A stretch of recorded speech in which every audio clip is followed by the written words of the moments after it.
Hey, I'm NichBoy and welcome to Pocket for Wednesday, the 25th of May. Today on the show, Nintendo at it again, Dance Souls 3, and the answering of asks. Alright, here's what's been making headlines. And could Nintendo be back in the handheld market? A Japanese financial report from Yahoo Japan has pointed to a potential new handheld console from Nintendo.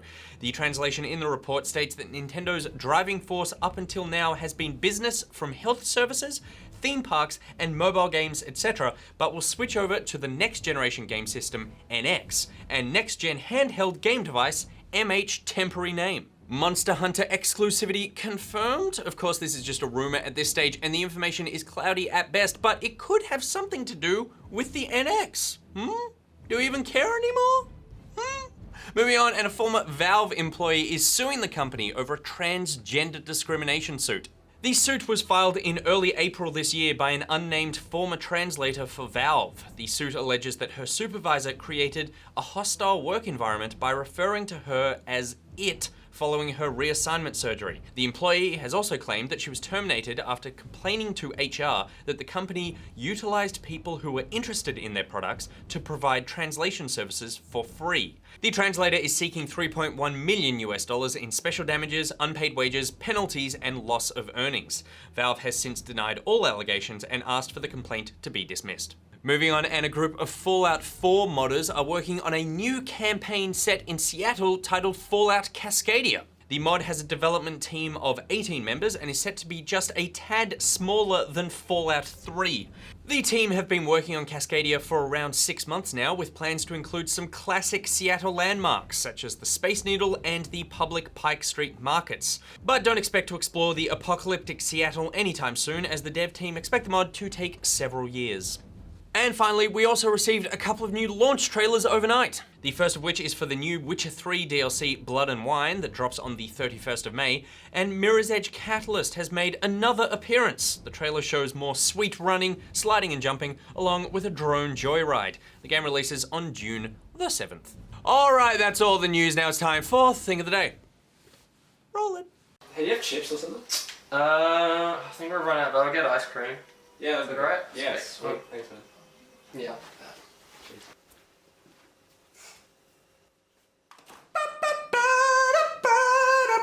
Thing of the Day.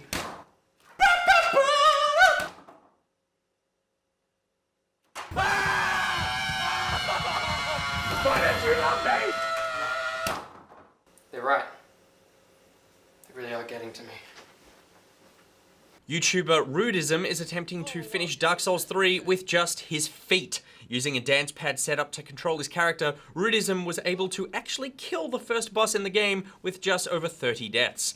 I'm both impressed and annoyed that Rudism is probably better with his feet than I am with my hands. Yes!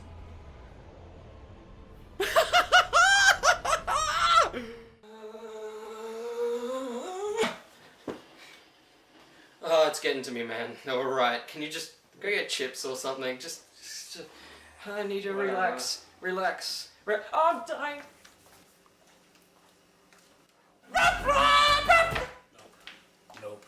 Nope. Alright, now it's time for Ask Pocket, where you ask and I pocket, and today's first question comes in from Daniel Mandic. Hey Nick, I was wondering, do you watch or play any sports? If you don't, did you ever play any? Daniel, I don't really play sport anymore. I played lots in high school, but that was mainly because I was forced to. I soccered in the winter, tennised in the summer, and avoided football at all costs throughout the entire year, which at my school made me a second-class citizen.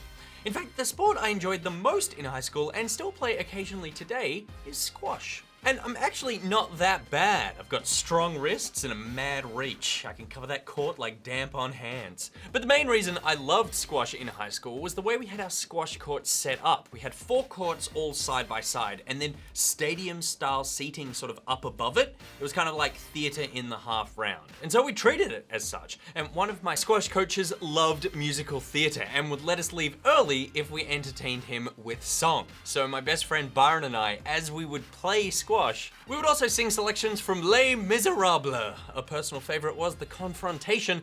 I was a stern Javert hounding Byron Jean Valjean, as I also soundly beat him in squash. Squash. Our next question comes in from GCap42, who says, I spectated you in a Hearthstone match and you conceded. What happened?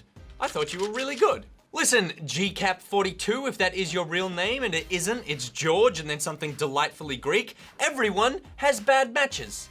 I remember this day, and I was actually on a 7-game win streak before you rocked up with your judgment and your lust for a free pack by watching a so-called friend win a match. And I'm sorry I couldn't help you out. But sometimes you know you're not gonna win and you don't wanna waste your or their or anyone's time by just dragging the thing out. Conceding like a gentleman is how we keep the community friendly, mate. And then you swan in here with your attitude and your delightful Greekness, and you have the gall to tell me I suck? 1v1 me, bro. Meet me down in the ABC cafeteria with your iPad and 1v1 me, bro. You don't have the G-caps. Our next question comes in from the Curry Face. Can you make my Ask Pocket go unasked? Ah, shit.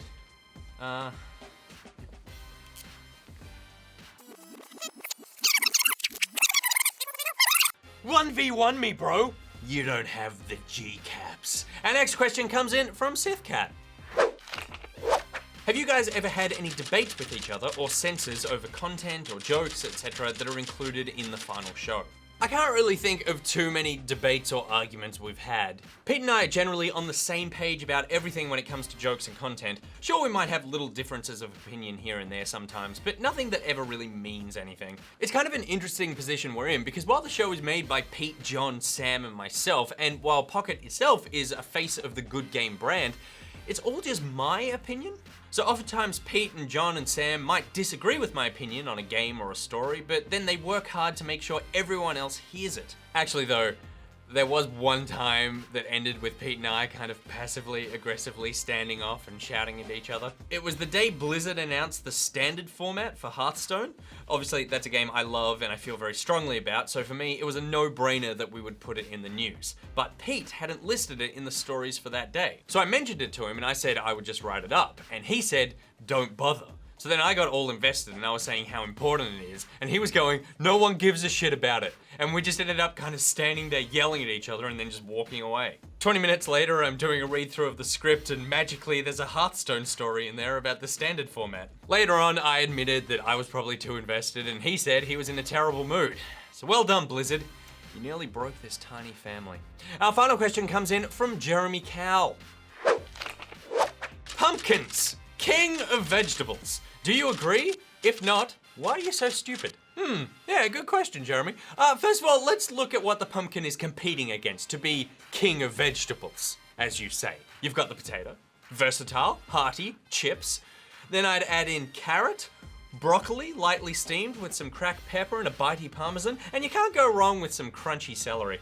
But yeah, you're right, even up against those strong contenders, pumpkin probably would be crowned king of vegetables.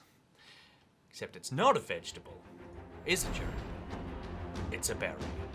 It's a berry, Jeremy! And it's not even king of the berries, Jeremy. It's not even in the berry royal family. So how about you set aside that delicious pumpkin pie you're chowing down on, Jeremy, and serve yourself up a thick, berry-laden slab of the humble variety. Check your facts, mate. Only I'm allowed to get shit wrong on this show. Alright, that's it for the talk through, ladies and gentlemen. Let me know in the comments what you think is king of vegetables and what you would crown King Berry. And while you're on the internet, check out Good Game on Facebook, YouTube, and iView. Want to meet fellow Pocketeers and be wrong about vegetables? Then join the Pocketeers Facebook group and Steam group and Berry Appreciation group, Jeremy. You can follow Good Game on Twitter at Good Game TV, follow Pocket at NichBoy, at Pierre, at GG8Monkey, and at SamGeek. There are links to everything I just said in the description below. Today's Thing Today graphic was made by the Doctor of Who. Thank you very much, Doctor. If you've made a thing, please send it in. Until tomorrow, NichBoy out. Mwah! Jeremy, king of the pumpkins.